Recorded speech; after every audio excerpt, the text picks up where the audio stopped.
Like many iRacers, my month of January is all about the 24 hours of Daytona. Taking on this special event on iRacing for the very first time, car choice was going to be critical. Now, my relentless racing teammates and I have landed on driving the Lamborghini Huracan GT3 Evo. While this car feels like a very safe and predictable car to use for the 24-hour event, it does throw up a unique challenge for me trying to understand a different style of car, one that I have not driven before on iRacing. So in this video, I'll be taking on the IMSA Le Mans Series events as my first official races in the Lamborghini, and you're going to see quickly the frustrations of trying to understand a different style of car where small mistakes can cost you dearly. However, will there be enough positive moments in these races to confirm that we are in the right car for the special event? Well, let's dive in and find out. So it's into our first official race in the Lamborghini,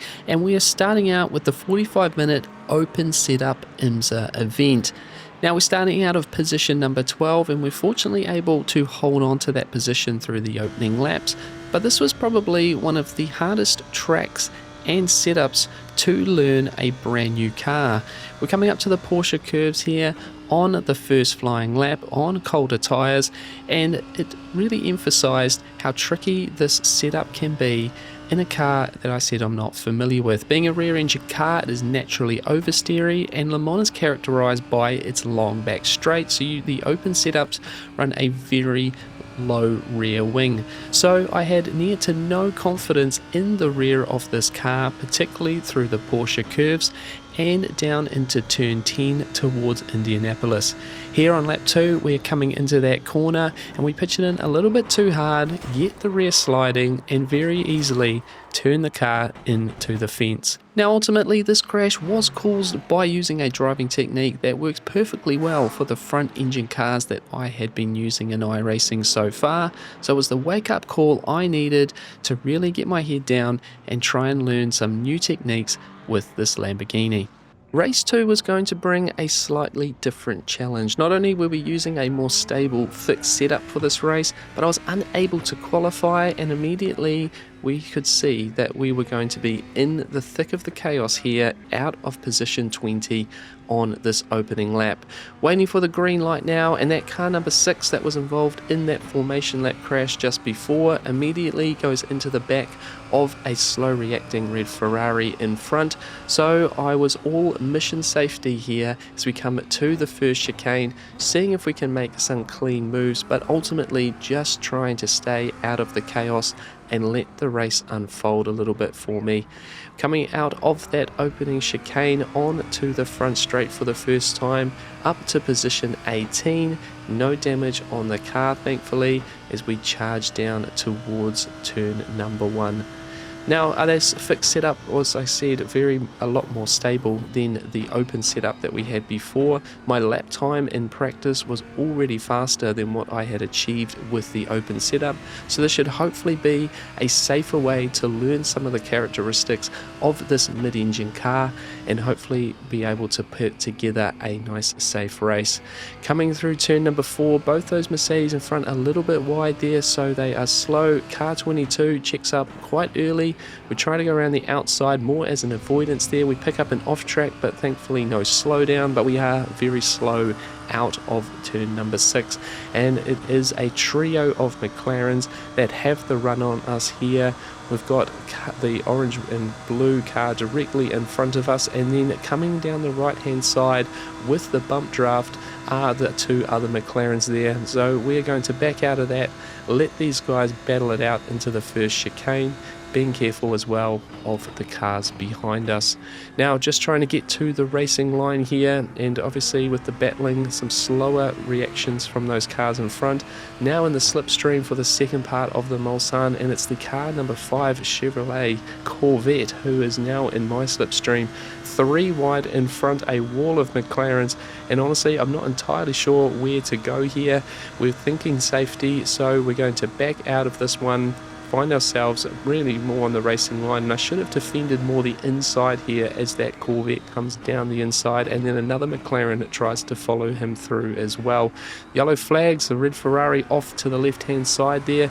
But as we come out side by side with another McLaren out of the second part of the Mulsanne, we're fortunately having a nice clean battle here. I'm being probably overly cautious, but really I do want to get through this race safely. I would rather lose some spots now to hopefully make them up at a later date. Fortunately, we're able to find the racing line into turn number 9, hard under brakes, making up that space to those cars in front. So we're in the battle pack here, surviving the first part of the opening lap, but what will be possible for the rest of this race? Into the Porsche curves now on lap 1, and even on cold tyres it was incredible how much more stable and how much more confident I was with this Lamborghini through this sequence of corners. Totally different from race number 1, and it allowed me just to learn a bit more of the natural characteristics of this car. Now towards turn number 6, we're going to have a couple of Mercedes side by side compromising their exits of that corner, and now this angry chain of cars behind is going to have a good run on these two cars, and that may cause ourselves a bit of a tricky situation. We're right under the wing now of car 22. We've had to lift the throttle a little bit to avoid going into the back of him. Now following this car down the inside, making it nearly 4 wide as we approach the first chicane. We're really hard on the inside here, almost making contact with car number 6, braking to make the corner, and as car 6 launches himself into the apex there and unfortunately tags the outside wall, contact with that McLaren in front who's got a slowdown. So we're going to be able to cruise past both of those cars and find ourselves really at the front of this angry battle pack, and this is my opportunity to put my pace to good use. In theory I am faster than these cars around me, but we need to make most of these next few laps trying to get away from them and recover my race somewhat.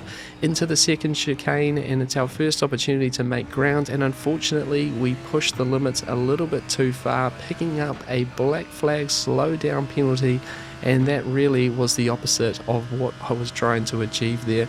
Very silly mistake, and again with that train of cars behind, this was going to be a very painful penalty. We've got full throttle down to the last part of the Mulsanne straight with still lots of that slowdown to serve.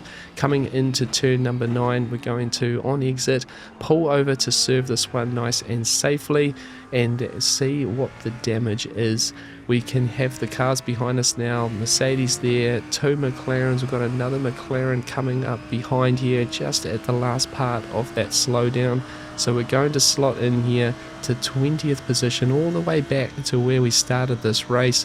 All of that good work and clean racing is going to come undone as we come down towards Indianapolis. 2 more McLarens now, the last part of this battle pack on my tail, so we want to make sure that we don't have those cars come by us as well.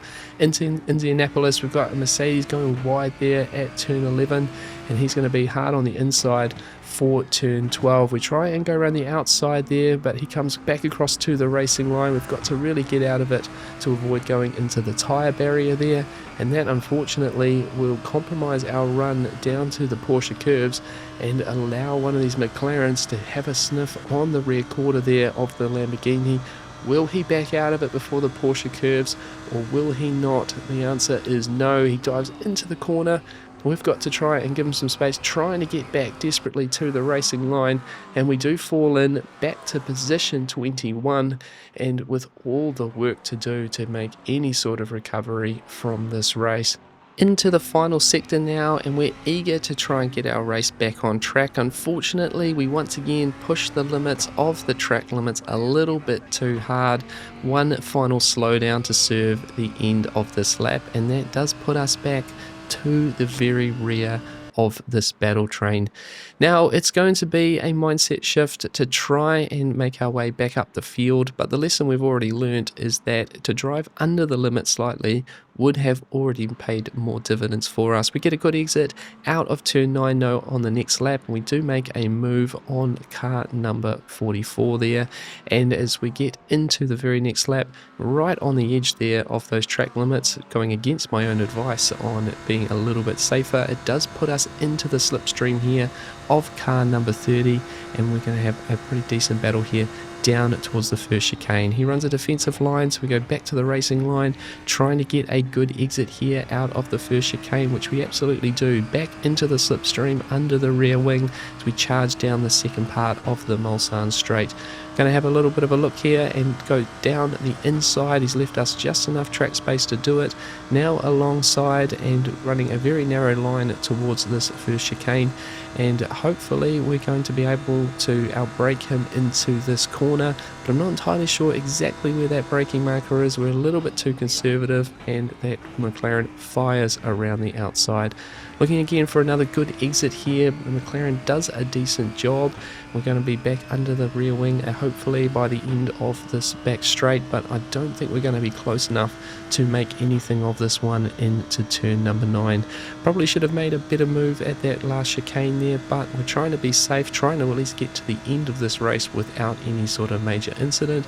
Under brakes now into turn number 9. A couple of cars really close to each other up in front as well, and we're going to get a good exit here immediately onto the rear corner of this McLaren, and we're hoping there some power from this Lamborghini, trying to get a little bit of side draft there. Go, go, go. I'm egging this Lamborghini on, and we try at least try and sneak some of the slipstream from that McLaren in front as well. Side by side now, coming down towards Indianapolis. This is a tricky corner to go side by side with. Surely this McLaren is going to back out of this one, and thankfully he does. Nicely through there into Indianapolis. So much easier with this fixed setup, and we can once again be eyes forward up to position 17 as we start to think about the final laps here before the pit stop. Immediately we're going to put pressure on the next McLaren in the queue. Had a half look at the chicane for a pass, but thankfully he dives into the pit lane along with car 30 behind, so that leaves us with one flying lap to really put the hammer down and try and make a bit of a gap to maybe leapfrog a couple of these cars before we make our pit stop. Through the Porsche curves here, you see we're on one of our better laps here despite not having the slipstream through the straights, so 355s already a second better than what we achieved with the open setups in the racing prior. Into the pit lane now as we approach this 10 minutes to go in this race. Through that little chicane there, getting the car stopped at the line, and we were eager to see what sort of damage we'd been able to make and what sort of progress we were going to make here. Coming out, that setting sun making Le Mans looking very lovely indeed, and we've got a GTP here who's going to come by us into turn 1 on colder tyres. Right behind us there is car number 30. You see those cooler tyres claiming a victim there at the start of this outlap, and then some more GTPs coming by us. This was probably the most chaotic part of these races as we emerged into traffic. He locks up, he's going to compromise our exit here out of turn number 9, and that is going to allow car number 30 to get into the slipstream here, so we haven't really made any ground on that car. We're up to position 15 though, so we are hoping, very much hoping, that we could maybe claim a couple more positions and find ourselves with a half decent recovery and potentially some I-rating gain for the first time this week. Down into Indianapolis, again colder tyres, we're going to be a little bit more cautious here. We see the McLaren showing the nose at the corner, and unfortunately distracted a little bit. We're a little bit lazy there, coming off the brake a bit too fast at turn number 11. We lose the rear of the car, back it into the wall, and it's another mistake that is going to completely ruin this second race here at Le Mans. You can just see a bit wide of the apex. We come off the brake once we realise that McLaren isn't down the inside at all, but it just loses the rear of the car, and that hit on the rear tyres barrier there on the rear of the car. You can see just how much damage it has done. Truly has ruined my race, and another one goes amiss. Of course, we do get ourselves to the finish line after repairing the car, but it was obviously a very frustrating race for myself. Can't fault the racing with other drivers out there, had a lot of fun there, only myself to blame, skill issues all round. We need to get better, on to the next one. Could we have a change of fortune in race number 3? Well, after a clean start to the lap, we've got a moment here at the end of Mulsanne. Car number 3, BMW, massive dive bomb on his competitors in front. They all tangle on the exit. We squeeze by to move from 6th to 3rd and find ourselves up the front of a field and with some clear track around us. Potentially a good result is on the cards, but unfortunately servers go offline for iRacing maintenance and a potential result goes amiss once again here at Le Mans. So the only thing to do is move on to the next race. We're back here, race number 4, another fixed setup race, and we've qualified in 4th position, just 0.2 off the pole. So there is a growing positivity in these events as we get the green light and underway. Surely we can make the most of one of these, because all of them have had an opportunity to be a good result, just haven't quite been able to put it all together. Into the chicane to get towards that start finish line, and it's pretty crazy starting these races near the back of the Porsche curves there into that final chicane, but fortunately everyone cleanly through that chicane on this particular race, and I've got to admit, starting near the front is a lot less chaotic than those earlier races nearer the back. Into the first chicane now, and following car number 20 here, the green Porsche. It's the leader though who's got a slowdown at the first chicane. He drops back to 2nd place, the BMW now out there in the lead, and being cautious here on cold tyres through the first sector, but trying to stay within touching distance of that slipstream, because already there is a growing gap to some cars behind. If we can nab onto the back of these leaders and get away in these opening laps, that could make the race a lot simpler for me. Now it's the new leader, the BMW, that picks up a slowdown on the entry to the Mulsanne straight coming out of turn number 6, and he's going to have to slow right up here in the first part, giving me some draft here as we get towards the first chicane, but he's going to have to check up even more to clear that penalty before the chicane to not compromise his exit, so we swiftly move up to the 3rd position. Going through the first chicane there at the Mulsanne, car in 2nd place, the pole sitting car, he picks up his 2nd slowdown of the lap, and that's going to allow us to breeze past him on the Mulsanne straight, and now up to position number 2. Certainly a good opening lap, and not picking up those slowdowns was key to holding on to positions here, particularly these early laps when the field was so bunched up. Now looking at the back of car 20 and doing my best to try and hold on here through the Porsche curves, not using all of that extra confidence that higher rear wing is doing for me, and he's definitely quick out in front there, tidy through the Porsche curves, and behind it's that orange McLaren who is within a second, but for the 3rd time this lap picks up a slowdown penalty. So what was a gap behind now is going to grow out even more. We're sitting there looking at the back of the leader of the race, and maybe, just maybe, we could nab ourselves a very top result here in this new car at this unfamiliar circuit. And what a way that would be to finish off this week of Le Mans events. Coming out of Indianapolis into the setting sun as we approach the final sector, I've got to admit that the car in front was definitely showing some solid speed, out to just over a second on me, and I was having to work pretty hard to try my best and to keep up. Behind though, the gap there at 3 seconds to the BMW that started out of position 2.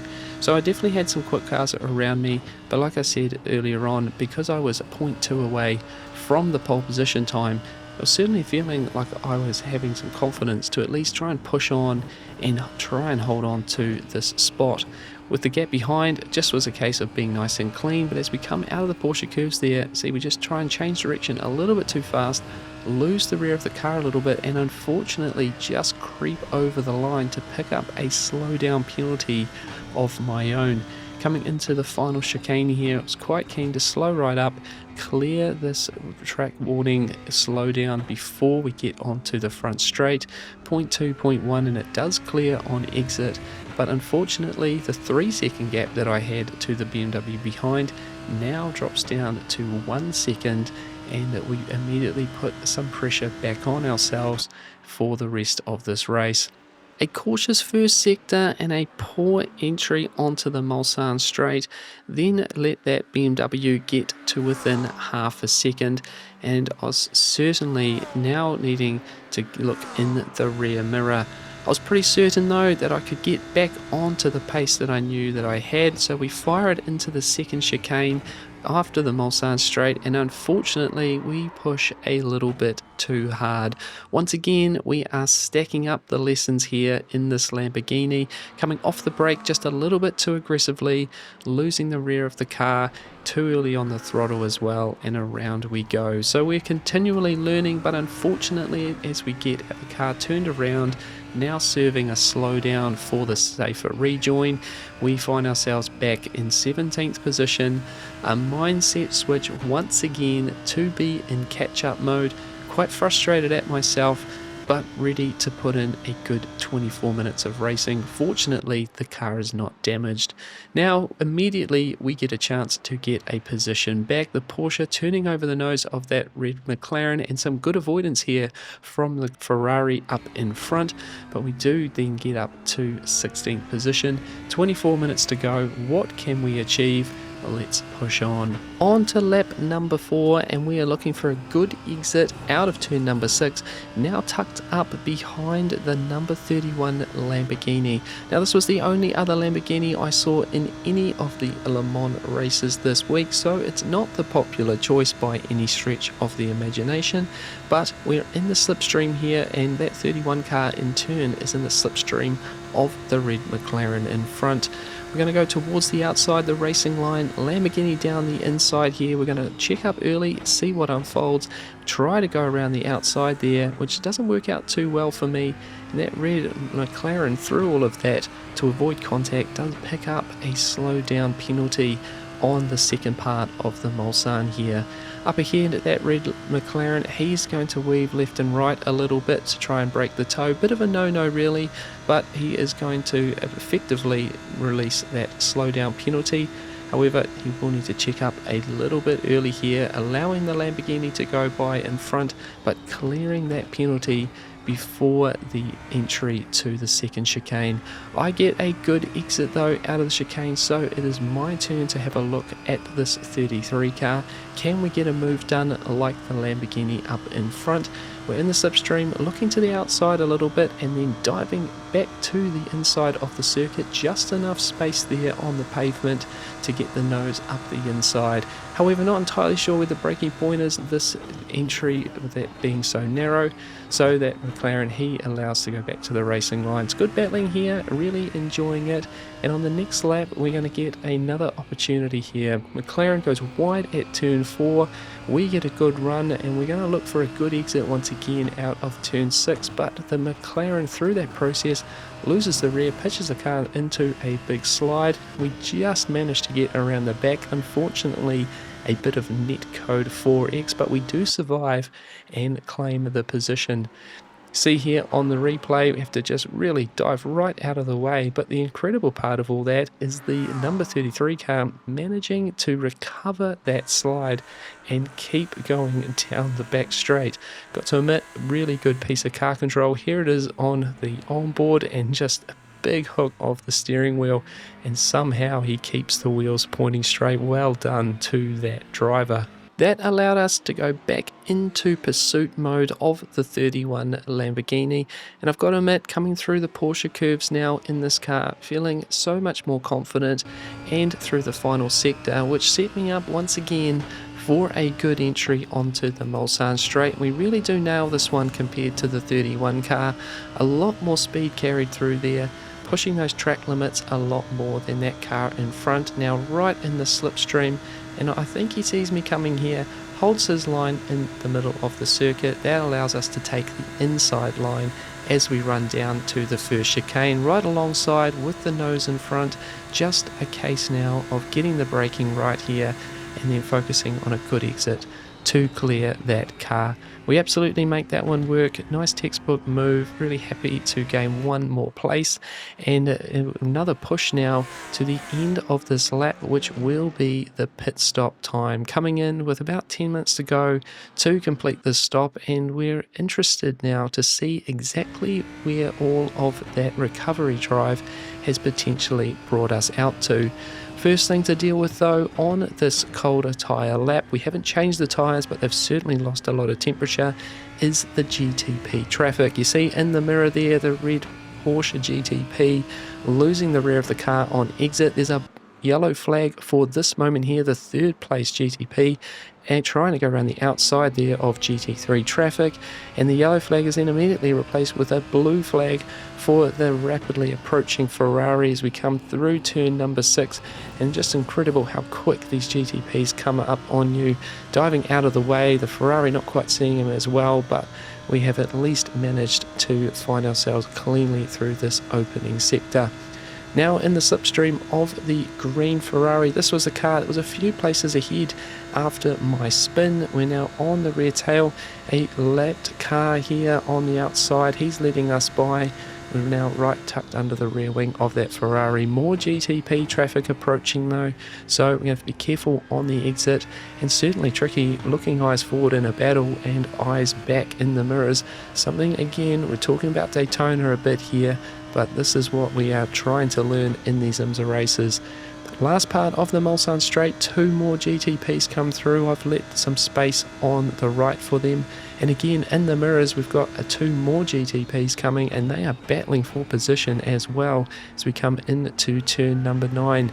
I'm keen to stay in the slipstream of this green Ferrari, so we follow that car to the middle of the circuit, and these GTPs are going to split us left and right. Hold your line, no silly moves there.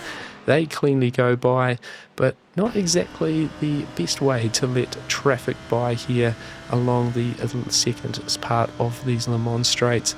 Fortunately though, with the GTP traffic cleared, we can focus on this battle ahead. Coming into the Porsche curves here, 6.5 minutes to go, about 3 laps or 2 laps after this one, and we're just going to do our best to hold nice and clean through here, and potentially that exit onto the Mulsanne straight will be our best bet. However, coming out of the Porsche curves here, see he's run a little bit wide, and sure enough, too wide, and he picks up a slowdown penalty. Very sensibly moves across to serve it in a nice safe way rather than trying to slow us up too much through the chicane. So appreciate that sort of driving there. We get through the chicane nicely without slowdowns ourselves. 2 laps to go up to position 13. Can we find any more positions? And the answer to that will be yes. The 2 cars directly in front of me battling into turn number 4. The McLaren outbrakes himself, collects the BMW in the process. Both of those cars end up off circuit, and we easily get by the BMW here, and the McLaren up in front has a slowdown penalty which he will serve coming onto the Mulsanne straight here. And just like that, we go from P13 up to position number 11 with just this lap and then the white flag lap to go. Now certainly at this point I was quite keen to put a bit of a gap on that McLaren in front. Initially I thought he might be slowing down to allow the BMW to go by once more, but quickly he was in the slipstream, so it was going to take a very good lap from me to relieve some pressure for the final lap. And fortunately for me, this one was certainly a decent one. Coming up towards the final sector, we're obviously on tyres that have done the whole race so far, but with one of the least amounts of fuel in the car to this point. The car was feeling pretty nice, and like I said, we were finding some more and more confidence with this fixed setup, with that more stable rear end, with the more rear wing angle. So it's just a case we can get on the throttle a lot earlier through the Porsche curves here. Car feels a lot more stable, and I was certainly enjoying that. A much safer way to learn this Lamborghini versus trying to learn it on a circuit like Le Mans in those very tricky esports open setups. So doing these races was certainly a lot better. There's still a lot to learn obviously about this Lamborghini with some of those esports setups. Daytona will have elements of that with that lower rear wing for those oval parts and the high speed parts. There's definitely some learnings to go to make it a more safe setup, but at least for this race here, 3-minute 55.29, my fastest lap, and say a lot of that has got to do with the corner speed confidence that I had rather than that top end speed. Through the opening part of this final lap, and we got the gap behind out to just over a second, and that certainly took some pressure off for the final part of this lap. So as the sun sets on this final lap here of this race, it's worth talking about the week I've had here at Le Mans.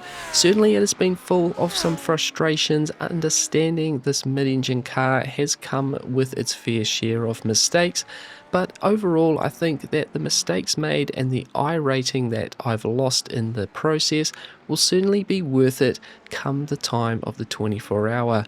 Some of these learnings have only been able to come in race situation, and I'll certainly be trying to race this car as much as possible over the next few weeks to continue furthering that knowledge. But genuinely I am really enjoying learning a new style of car, and I know in the long run all of these processes will certainly be worth it. January is going to be a lot of fun. The road to Daytona is officially on. So thank you for watching my frustrating process here in this new Lamborghini around Le Mans. We are already implementing some of the lessons learned here, and I'm sure it will bear much fruit come the time of the 24-hour special event. But let me know in the comments, what car have you chosen to run at Daytona this year, and what do you think about our choice of the Lamborghini for the special event? If you want to see my progress in this Lambo and how the event goes itself, then make sure you are subscribed to the channel.